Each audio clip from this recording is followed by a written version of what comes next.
छातीमा समस्या देखिएपछि अस्पताल भर्ना भएका प्रधानमन्त्री ओलीको स्वास्थ्यमा सुधार, थप केही दिन अस्पतालमै राखेर उपचार गरिने। कतारको 4 दिने औपचारिक भ्रमणका लागि राष्ट्रपति भण्डारी दोहा प्रस्थान, राजनीतिक भेटघाट भोलिबाट मात्र हुने। नेपालीको प्रमुख गन्तव्य रहेको मलेसियासँग श्रम समझदारी, नेपाली कामदार शून्य लागतमा मलेसिया उड्न पाउने। 188 जना यात्रु सहित उडेको लाइन एयरको विमान इन्डोनेसियाको जाभा समुद्रमा दुर्घटनाग्रस्त, यात्रुको अवस्था अज्ञात। र पोखरा प्रिमियर लिग पिपिएल क्रिकेटमा विराटनगरले दिएको 150 रनको लक्ष्य पक्ष्याएको काठमाडौँको गतिलो जवाब, आजै चितवन र पोखरा बीच पनि प्रतिस्पर्धा हुने। नमस्कार, कान्तिपुर डायरीका साथमा साथी लक्ष्मी र म बासु। समाचार अब विस्तारमा। छातीमा समस्या देखिएपछि अस्पताल भर्ना भएका प्रधानमन्त्री केपी शर्मा ओलीको स्वास्थ्यमा सुधार आएको उपचारमा संलग्न चिकित्सकले बताएका छन्। स्वास्थ्य परीक्षणका लागि बिहान 4:30 बजे राजधानीको महाराजगञ्ज स्थित शिक्षण अस्पतालमा भर्ना गरिएका प्रधानमन्त्री ओलीको थप केही दिन अस्पतालमै राखेर उपचार हुने भएको छ। शिक्षण अस्पतालको मनमोहन कार्डियो सेन्टरको सीसीयूमा भर्ना भएका प्रधानमन्त्रीको पछिल्लो स्वास्थ्य अवस्था बारे जानकारी दिँदै अस्पतालका कार्यकारी निर्देशक प्राध्यापक डाक्टर उत्तम कृष्ण श्रेष्ठ, सम्माननीय प्रधानमन्त्री केपी शर्मा ओलीजीको छातीमा संक्रमण देखिएको तथा शरीरमा चिनीको मात्रा असन्तुलित देखिएको हुँदा उहाँलाई आज मिति 2075 7 12 गते सोमबार बिहान 4:30 बजे यस सेन्टरमा भर्ना गरिएको छ। उहाँको स्वास्थ्य स्थितिमा क्रमिक सुधार देखिएको र उहाँको अरू स्वास्थ्य स्थिति सामान्य रहेको सबैलाई अनुरोध गर्दछौँ। उहाँको छातीमा संक्रमण भएकोले हामीले धेरै ठुलो टिम बनाएका छैनौँ, सानो टिम बनाएका छौँ। त्यसमा हाम्रा यस सेन्टरका कार्डियोलोजी विभागका प्रमुख प्राध्यापक डाक्टर अरुण सायमीजी हुनुहुन्छ। उहाँको लिडरसिपमा डाक्टर दिव्या सिंह हाम्रो प्राइम मिनिस्टरजीको निजी हाम्रो डाक्टर हुनुहुन्छ, उहाँ र अनि पल्मोनोलोजिस्ट डाक्टर सन्त दास हुनुहुन्छ टिचिङ हस्पिटलबाट। हामीले 3 जनाको सानो कमिटी बनाएका छौँ। प्रधानमन्त्रीका निजी चिकित्सक दिव्या सिंहले थप संक्रमण नहोस् भनेर केही दिन अस्पतालमै राखेर उपचार गर्न लागि बताउनुभयो। सीसीयूकै जरुरत त पर्ने होइन, त्यही पनि उहाँलाई अलिकता आइसोलेटेड किन ट्रान्सप्लान्ट गरिसकेको बिरामी र फेरि धेरै मान्छेहरू भिजिटर भयो भने संक्रमण हुने सम्भावना बढी जोखिममा हुने भएकोले हामीले उहाँलाई आइसोलेसन एउटा रुममा सीसीयूकै भित्र राखेका छौँ। रातिको अवस्था हेरेर अहिले बिहानसम्म चाहिँ क्रमशः सुधार आउँदै गरेको देखिन्छ। अब मेरो विचारमा उहाँ सामान्य स्थितिमा भोलिसम्ममा पुगिसक्नुहुन्छ होला। प्रधानमन्त्री ओली आफै गाडी चढेर अस्पताल जानुभएकाले अवस्था सामान्य रहेको प्रधानमन्त्रीको निजी सचिवालयले जनाएको छ। मौसमी रुगाखोकी र हल्का ज्वरोले सताएपछि केही दिनअघि बालबाटार स्थित सरकारी निवासमै उपचार र आराम गरिरहेका ओलीलाई छातीमा समस्या देखिएपछि कार्डियो सेन्टर लगिएको उहाँका प्रेस संयोजक चेतन अधिकारीले बताउनुभयो। अस्पतालका प्राध्यापक डाक्टर अनुर सायमीका अनुसार भाइरल संक्रमण भएर छातीमा राति श्वास फेर्न गाह्रो भएपछि अस्पताल भर्ना गरिएको हो। साधारण एन्टिबायोटिक र रुगाखोकीको औषधि चलाइरहनुभएका प्रधानमन्त्री ओलीलाई भेटघाट, मिटिङ, भिडभाड भन्दा टाढा रहन चिकित्सकले सुझाउ दिएका छन्। उहाँको स्वास्थ्य अवस्थाबारे जानकारी लिन मन्त्री, नेकपा अध्यक्ष पुष्पकमल दाहाल सहितका नेताहरू शिक्षण अस्पताल पुग्नु भएको छ। प्रधानमन्त्रीको स्वास्थ्य अवस्था बुझ्न शिक्षण अस्पतालमा अहिले पनि कार्यकर्ता तथा शुभचिन्तकको बाक्लो उपस्थिति छ। राष्ट्रपति विद्यादेवी भण्डारी कतारको 4 दिने राजकीय भ्रमणका लागि आज दोहा प्रस्थान गर्नुभएको छ। राष्ट्रपति भण्डारी बिहान 11:40 कतार एयरवेजको जहाजबाट सिधै दोहा जानुभएको उहाँका स्वकीय सचिव भेषराज अधिकारीले जानकारी दिनुभयो। झण्डै 4 लाख नेपाली कार्यरत कतारमा राष्ट्रपतिको उच्चस्तरीय भ्रमणले दुई देश बीचको द्विपक्षीय सम्बन्ध अझ प्रगाढ हुने विश्वास गरिएको छ। भ्रमणको पहिलो दिन आज नेपाली समुदायले आयोजना गर्ने कार्यक्रममा सहभागी हुने राष्ट्रपति भण्डारीले भोलिबाट मात्र राजनैतिक भेटघाट गर्नुहुनेछ। भ्रमणमा भण्डारीले कतारका समकक्षी अमीर शेख तमिम बिन हमाद अल थानीसँग भेटवार्ता गर्नुहुने। भेटमा शिक्षा, स्वास्थ्य, प्रविधि लगायत क्षेत्रमा केही सम्झौता हुने सम्भावना छ। कतारमा रहँदा भण्डारीले नेपाली कामदारको सुरक्षा, अवसर, चुनौती र लगानीका विषयमा छलफल गर्ने कार्यक्रम छ।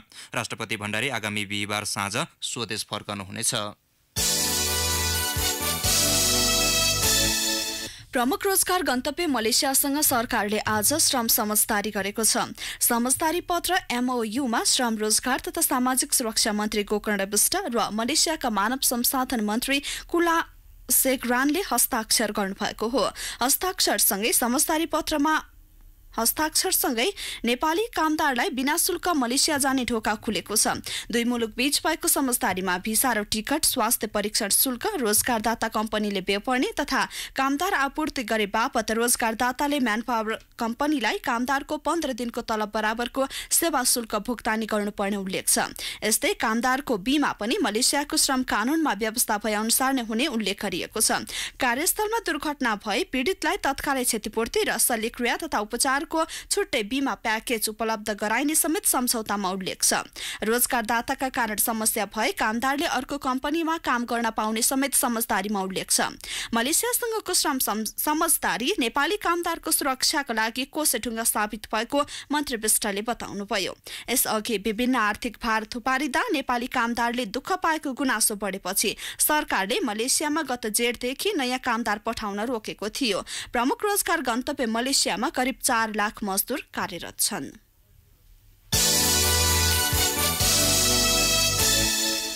रसुवाको कालिका गाउँपालिका 4 अम्बाबासमा गैराती मिनी ट्रक दुर्घटना हुँदा 2 जनाको मृत्यु भएको छ। अन्य 3 जना घाइते भएका छन्। मृत्यु हुनेमा जिल्लाको नौकुण्ड गाउँपालिका 3 का 41 वर्षीय कामी तामाङ र 16 वर्षका प्रकाश तामाङ रहेको जिल्ला प्रहरी कार्यालय रसुवाले जनाएको छ। बेत्राउतीबाट बालुवा बोकेर पार्च्याङतर्फ जाँदै गरेको बाचार ख 8366 नम्बरको मिनी ट्रक गैराती करिब 10 बजेतिर दुर्घटना भएको हो। दुर्घटनामा परि सार्की लामा तामाङ, जीवराम थोक्रा र अजित तामाङ घाइते भएका छन्। घाइतेहरूको ग्रिन सिटी अस्पताल काठमाडौँमा उपचार भइरहेको प्रहरी नायब उपरीक्षक सन्तोष तामाङले जानकारी दिनुभयो। कोजाग्रत पूर्णिमाको 5 दिनपछि पाल्पाको रैनादेवी छहरा गाउँपालिका 4 मा फरक खालको मेला लाग्छ। पञ्चमी तिथि अर्थात् यस वर्ष आज भव्य मेला लागेको छ। यस मेलालाई स्थानीयले दमिनी सराय भन्ने गर्छन्। अचम्म के भने जातीय एकता र सद्भावको नमुना यहाँ देख्न पाइन्छ। पाल्पाबाट सहकर्मी माधव परियालको रिपोर्ट।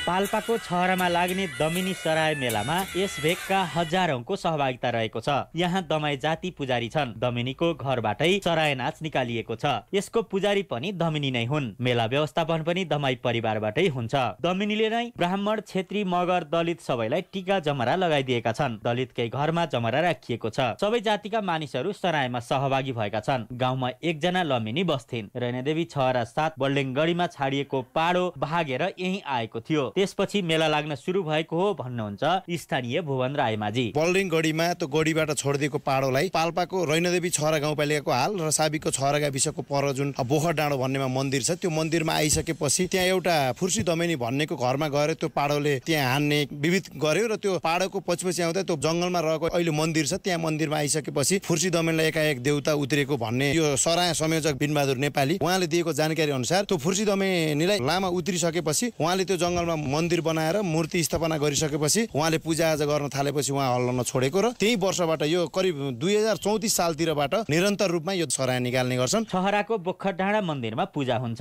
अझ अचम्म बत्ती बालेर हल्लिँदै नाच्ने चलन छ। उनीहरू विपन्न परिवारका हुन्। 2 वर्ष अघि पूजा निकाल्न र सराय निकाल्न पनि सकेनन्। अघिल्लो वर्ष भने स्थानीय तहले सहयोग गरेको छ। रैनादेवी छहरा 4 का वडाध्यक्ष विष्णु पोखरेल। जातीय रूपमा पनि र पिछडिएको वर्गले निकालेको देखिन्छ। यो सबभन्दा सीमान्तकृत वर्गले त्यो वर्गले निकालेकोलाई हामीले कसरी यसलाई अगाडि बढाउन सकिन्छ, यो चाहिँ वडा नम्बर 4 को त यो सांस्कृतिक पर्वको रूपमा पनि रहेको थियो र यसलाई हामीले रैनादेवी छहरा गाउँपालिकाले यो गाउँपालिकाकै पर्वको रूपमा यसलाई अगाडि बढाउनको लागि उहाँहरूसँग विभिन्न रूपमा समन्वय गरिराखेका छौँ। यस वर्षदेखि महोत्सवकै रूपमा लैजाने छलफल भए पनि सार्थकता पाउन सकेन। सबैतिर मेला सकिएपछि निकालिने भएकाले यसको महत्त्वलाई आगामी वर्षदेखि महोत्सवकै रूपमा लैजाने योजना वडाको रहेको छ। सांस्कृतिक पर्वका रूपमा विकास गर्दै अघि बढ्ने योजना बनेको गाउँपालिकाले जनाएको छ। रेडियो कान्तिपुरका लागि माधव बर्याल, पाल्पा।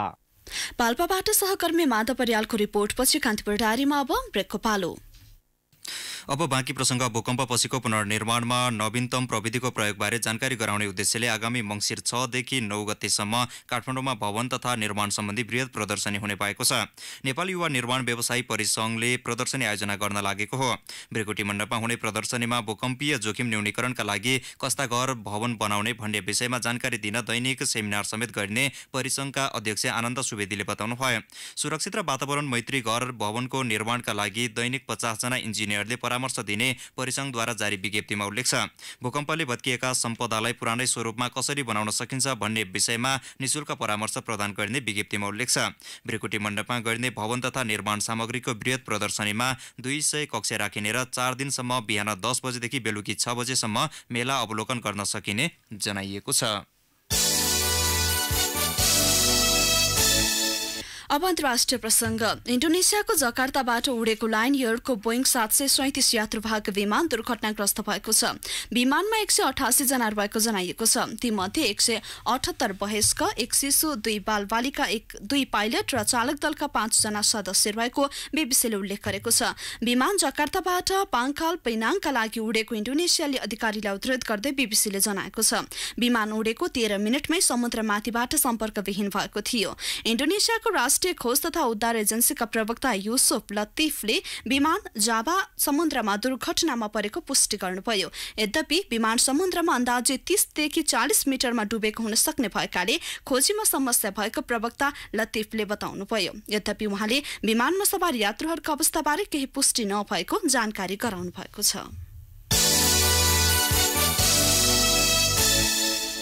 ब्राजिलको राष्ट्रपतिमा दक्षिणपन्थी नेता जियर बोल्सोनारो निर्वाचित हुनुभएको छ। हिजो सम्पन्न दोस्रो चरणको निर्वाचनमा वामपन्थी नेता फर्नान्डो अड्डालाई पराजित गर्दै दक्षिणपन्थी नेता बोल्सोनारो राष्ट्रपतिमा निर्वाचित हुनुभएको हो।